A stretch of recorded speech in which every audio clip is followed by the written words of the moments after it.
Old Lands Pt.1. An end to NeonKnights content drought we've all been waiting for, or a final nail in NK's coffin? Hello, bonjour everyone. After our dash attacks and the Trainyard area, we are finally going to cover huge impactful changes for the current NeonKnights update. Some are understandable while some are questionable. Without further ado, let's go!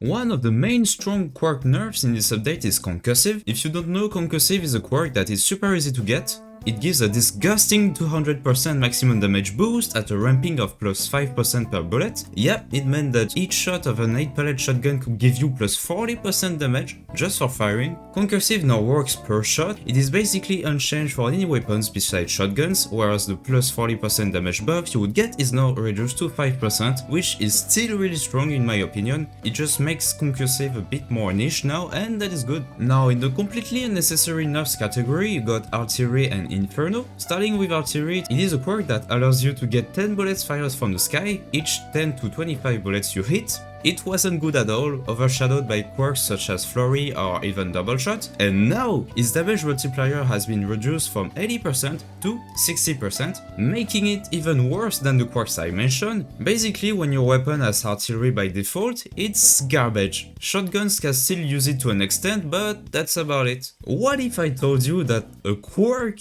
got shafted even more than that? I present to you Inferno! Now when you hear Inferno, you must be like, oh my god, that sounds so overpowered. Let me tell you, it wasn't. All it did was just make the game lag really much. It got its area of effect reduced by 4 seconds to 3 seconds in the previous update. Now it also has its shots requirements bumped by 10 to 15 to 15 to 20 shots, plus a 3 seconds delay between each proc, making it horrendously slow to ramp and proc, and also lasting less than the time I can hold my breath underwater. So what does it do for you exactly? All the good quirks basically were left unchanged. I'm talking about Echo, Flurry and Veterancy. I'd say Echo is fine because you cannot pull it on every weapon. This basically means that the liberty you can take to try new weapon builds has been reduced. Niche quirks become ever so more niche, and so you stay focused to the 5 or 10 best quirks to complete all your gun builds. That doesn't promote diversity at all, which is really bad for a game that is trying to be a roguelite. It also kills the fun trying to find meme builds because there is no real meme. There's nothing that's funny at all that stands out. Just unquote funny because it does damage, which to me, I don't know about you, isn't funny at all. See, the thing is, in NeonKnights, either you destroy enemies or you get destroyed, which on paper isn't that bad. However, enemies in 8K aren't strong enough to justify this. Most of them attack slower than the time it takes for me to drink a glass of water. If you have a good unquote meta gun, you'll kill most of them in less than a second.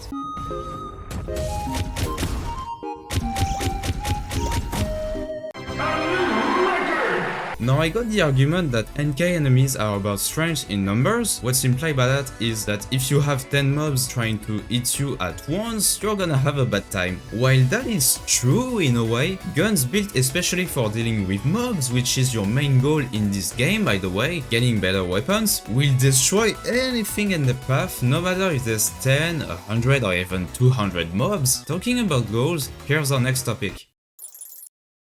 The core element to having good guns and drip in NeonKnights is carbon. You could sit at your PC and think, Hey today I'm free to grind all my carbon in NeonKnights. Ah Siki, you can't anymore. But why? Since we don't want you to play our game more than Twitch a day, for your own health of course, you are limited to 2k carbon per day. yeah, you heard it right. You are not dreaming. Old Lands Pt.1 now brings a carbon limiter. It is basically aimed towards 2 or 3 players in the community that were getting insane amounts of carbon using various means, but it also backfired on everyone. Since you don't have that many goals in the first place, many players when they hit the cap, which can easily be done in 2 or 3 rounds, are simply quitting the game until the next day. How great! Now you may ask, why would they do such a thing? I do have something pretty hilarious explaining the reasoning behind this, but that'll be for the next video. If you're wondering who the hell is Jericho, it's a big robot dude that allows you to upgrade your weapons level in exchange for credits, which helps you in your objective of doing more damage. That passe pretty good. He can also change your weapon stat to make them better, not always. Yo, j'aurais choisi actuel. No. Wait. Wait.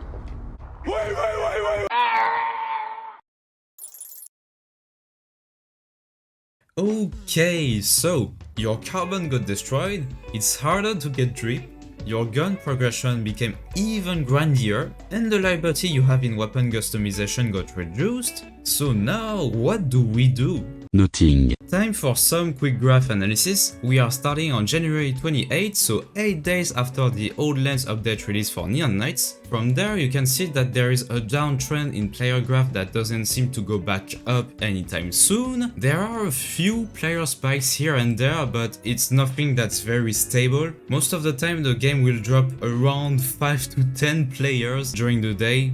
And that's because average players who are around level 20 to 30 and completed the game are in fact impacted by this change. Not only the huge players, and the amount of new players joining isn't enough to replace those who leave. Saying that a replacement to the features that this update removes will unquote come doesn't mean anything, because now there's even less things to do in NeonKnights. This update could have easily had not so much of an impact if Jericho removal plus carbon limiter were postponed until you found the actual replacement. I hope that you agree with me that removing something to then replace it in 3-4 months sounds like a horrible plan. NeonKnights' future from the start wasn't very bright, a niche genre on a platform that doesn't favoritize it. However, while we agree Roblox is pretty terrible, we can see that this update also is at fault. It brought almost nothing that should be a priority, like increasing replayability, making enemies and bosses more aggressive overall.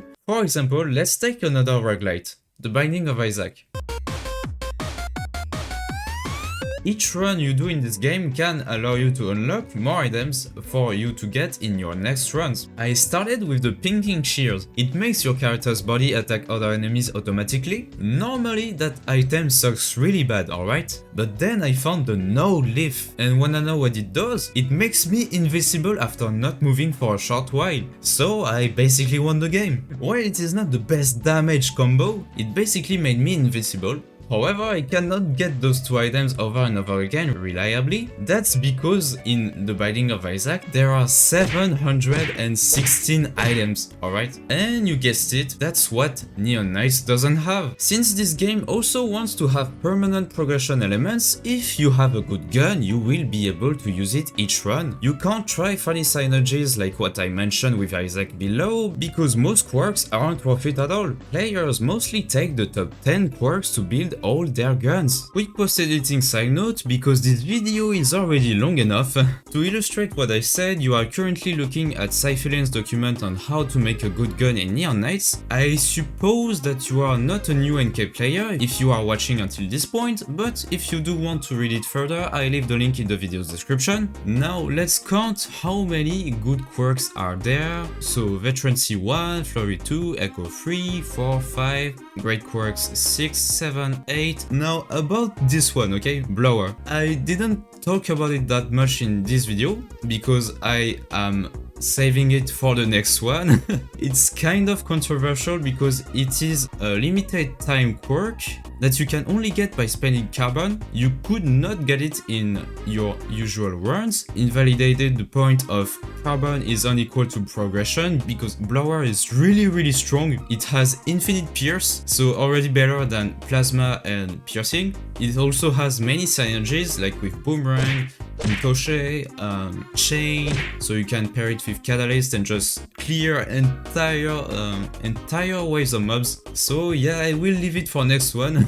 1, 2, 3, 4, 5, 6, 7, 8, 9, 10, 11, 12, 13, 14, 15, 16, 17, 18, 19, 20, 21, 22, 23, 24, and 25. So 25 good quirks, and now let's look at the worst quirks. 1, 2, 3, 4, 5, 6, 7, 8, 9, 10, 11, 12, 13, 14, 15, 16, 17, 18, 19, 20, and 21. So almost a 1-to-1 ratio on good to bad quirks. which on paper isn't that bad, but if you look at some of the effect of those quirks, you start seeing that they are literally pointless. Like for example, let's take a look at Frenzy. Now Frenzy actually got buffed in this update. Before, it used to have a 0.5 seconds speed boost, I think. Now this has been buffed to a whopping 1 second. Oh my god. But it's still basically unusable because after you hit a bullet, you basically don't have enough time to start running. So the speed boost just operates on your walking speed, but since you don't walk pretty fast, you can't even see the effect. So how could NeonKnights fix this? To be honest, I think either you really have quirks that are assuming to be bad, or just quirks that make your weapon not so reliable, but still manage to like influence on its damage in a funny way. And I mean, like, it doesn't have to do the most damage ever, but do okay damage to at least be a sort of meme, you know? Unlike some stuff like Breaker or, I don't know, Charm. So yeah, that was my little side note. There's supposed to be a part 2 to this update, and knowing how this first part is, I honestly have very little faith in it. And I sincerely hope the people that are in charge on decision making for NeonKnights see this video and actually take good suggestions from the community rather than adding a cat and an area devoid of purpose, like the Drakengard. A public statement towards all NeonKnights players addressing the reasoning behind changes in this update would be appreciated, rather than having to search leaks from a Discord channel that very few people have access to. Anyway, if you liked my video, consider supporting me on my new Ko-fi page. Right now we are having a goal for my first 3D printer ever for a new secondary channel I am planning to open, which is going to be centered around technology and 3D printing. I've actually been into 3D printing for a while and I'm starting to like it, so I want to make content to share for you guys, and if you want and can manage to support me financially, I'd appreciate any amount, so thank you very much. You can also leave a like or subscribe, like always. We are almost at 100 subscribers and I just can't believe that we are reaching this number after, you know, starting at just 0 subs, and I never really thought that this channel would work in a serious way, but you guys proved me wrong and I don't know what to add besides that, so yeah, have a nice day and see you for the next video.